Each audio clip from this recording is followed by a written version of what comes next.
नमस्कार, आप देख रहे हैं न्यूज चैनल सत्य का समर्थन। मैं रोहित परियार के साथ आज रुक करते हैं आज की ताजा। सेना भर्ती में अग्निपथ स्कीम का सबसे ज्यादा विरोध ग्वालियर और चंबल अंचल में हुआ था। लेकिन इस विरोध के बाद भी सबसे ज्यादा यहीं के युवा अग्निवीर भर्ती रैली में चयनित हुए हैं। अभी तक अग्निवीर भर्ती में चयनित हुए 400 अभ्यर्थी ट्रेनिंग के लिए देश के अलग अलग शहरों में स्थित सेना के ट्रेनिंग सेंटर के लिए रवाना हो चुके हैं।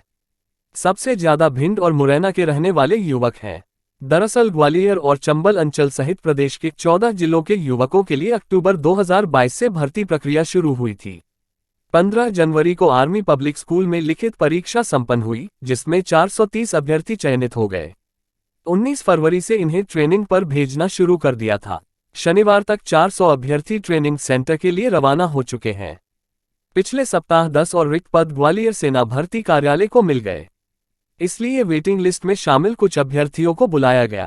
अभी करीब 30 अभ्यर्थी और ट्रेनिंग सेंटर रवाना होने के लिए रह गए हैं। कुछ अभ्यर्थियों के OTP अटक गए हैं। जितने अभ्यर्थी चयनित हुए हैं उसमें से 35% अभ्यर्थी भिंड और मुरैना के रहने वाले हैं। ग्वालियर से भी करीब 30 युवक अग्निवीर बने हैं। और लास्ट में जो कैंडिडेट्स रिटन एग्जामिनेशन में पास हो जाते हैं उनको एक दूसरा एडमिट कार्ड दिया जाएगा, जिसमें उनके फिजिकल और मेडिकल रैली के लिए नियुक्त गए स्थान और तारीख लिखी होगी। कैंडिडेट्स अपने लिखे हुए तारीख और स्थान पर आकर अपनी फिजिकल पहले रैली देंगे और उसके बाद में मेडिकल अपना मापदंड कराएंगे। फिजिकल और मेडिकल मापदंड में पिछली रैलियों के तहत कोई भी फेरबदल नहीं किया गया है। जो मापदंड हमारे पहले थे वही मापदंड रहेंगे। इन प्रक्रियाओं के बाद जो चीज कैंडिडेट पास हो जाएंगे उनको एक फाइनल मेरिट लिस्ट बनाई जाएगी और फिर उनको उनके बताए गए या चयन किए गए रेजिमेंट और यूनिट में पूरा डॉक्यूमेंटेशन कंप्लीट होने के बाद उनको भेज दिया जाएगा। क्योंकि ये एक प्रक्रिया नई प्रक्रिया है और हम चाहते हैं कि किसी भी कैंडिडेट्स को कोई असुविधा ना हो, इसलिए भारतीय सेना ने कैंडिडेट्स को रजिस्टर करने के लिए कि अपना रजिस्ट्रेशन कैसे करें, अपना ऑनलाइन फॉर्म कैसे भरें या यह ऑनलाइन एग्ज़ाम किस प्रकार से होगा, इसके मदद करने के लिए हमने डिटेल्ड वीडियो बनाए हैं और उसका लिंक आपके राइट साइड बोर्ड पर लगा हुआ है, जिस पर वो क्लिक कर इस पूरी प्रक्रिया को एक एनिमेटेड वीडियो के माध्यम से अच्छी तरह से समझ सकता है। साथ ही हमने सेंट्रल दिल्ली के लेवल पर एक हेल्प डेस्क भी खोला है। किसी भी कैंडिडेट्स को अगर अपनी रजिस्ट्रेशन या ऑनलाइन फॉर्म भरते समय कोई तकलीफ होती है तो वो इस मोबाइल नंबर पर कॉल कर अपनी परेशानी के बारे में बता सकता है और हम उसका समाधान वहीं से वहीं करते हैं। सर, जो पिछले दिनों जो अग्निवीर ग्वालियर चंबल संभाग के जो युवा हैं उनका कितना पार्टिसिपेशन रहा और क्या उसके रिजल्ट रहे? जैसे कहा जाता है कि 40% से ज़्यादा रहा उनका 14 जिलों में। मैं आपको पहले भी बता चुका हूं कि इंडियन आर्मी में ये किसी भी प्रकार का कोई वैकेंसी या किसी भी प्रकार का कोई कोटा सिस्टम नहीं है। यह पूरी की पूरी बिल्कुल मेरिट बेस्ड सिलेक्शन है।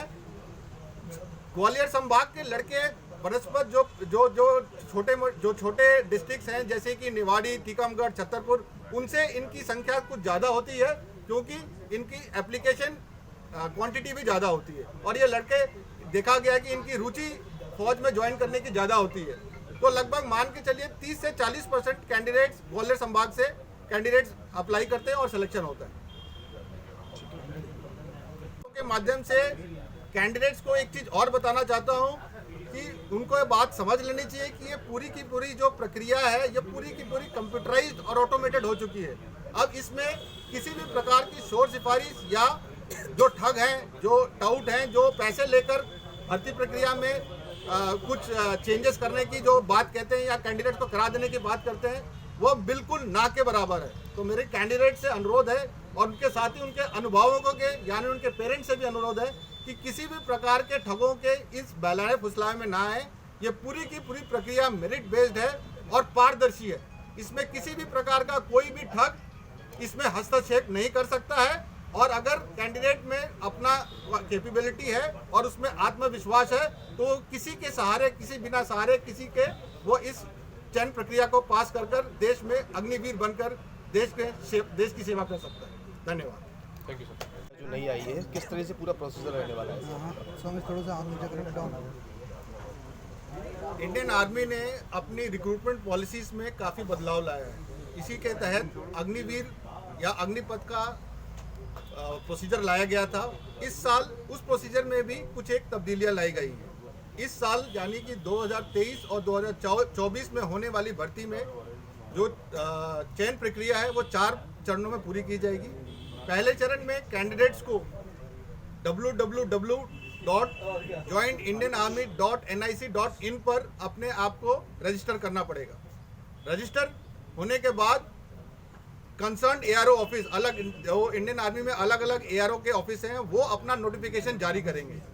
इस साल एआरओ ग्वालियर ने अपना नोटिफिकेशन 15 फरवरी से जारी कर दिया है, जो कि 16 मार्च तक लाइव रहेगा। इस दौरान कैंडिडेट्स अपना एप्लीकेशन फॉर्म भर सकते हैं। पहली बार कैंडिडेट्स को फॉर्म भरते समय एग्जामिनेशन फीस भरना पड़ेगा। EDCIL जो कि ऑनलाइन एग्जाम कंडक्ट कराएगी, उसने एग्जाम कंडक्ट कराने के लिए प्रत्येक कैंडिडेट से 500 रुपये की मांग की थी, क्योंकि भारतीय सेना को लगा कि यह 500 रुपया शायद कुछ कैंडिडेट्स के लिए ज़्यादा हो सकती है, इसलिए यह डिसीजन लिया गया कि इसमें से 250 रुपये भारतीय सेना खुद देगी और बाकी के 250 कैंडिडेट से लिए जाएंगे। तो ऑनलाइन एप्लीकेशन भरते समय कैंडिडेट्स अपने debit card, credit card, UPI के तहत या नेट बैंकिंग के मदद से ये 250 रुपया जमा करा सकते हैं।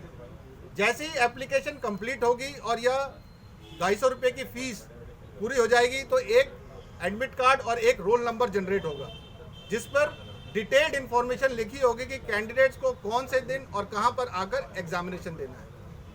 तीसरे चरण के तहत कैंडिडेट्स को लिखे हुए समय और तिथि पर जाकर एक कंप्यूटर बेस्ड ऑनलाइन एग्जाम देना है, जो कि 100 नंबर का होगा और 1 घंटे का होगा। और लास्ट में जो कैंडिडेट्स रिटन एग्जामिनेशन में पास हो जाते हैं उनको एक दूसरा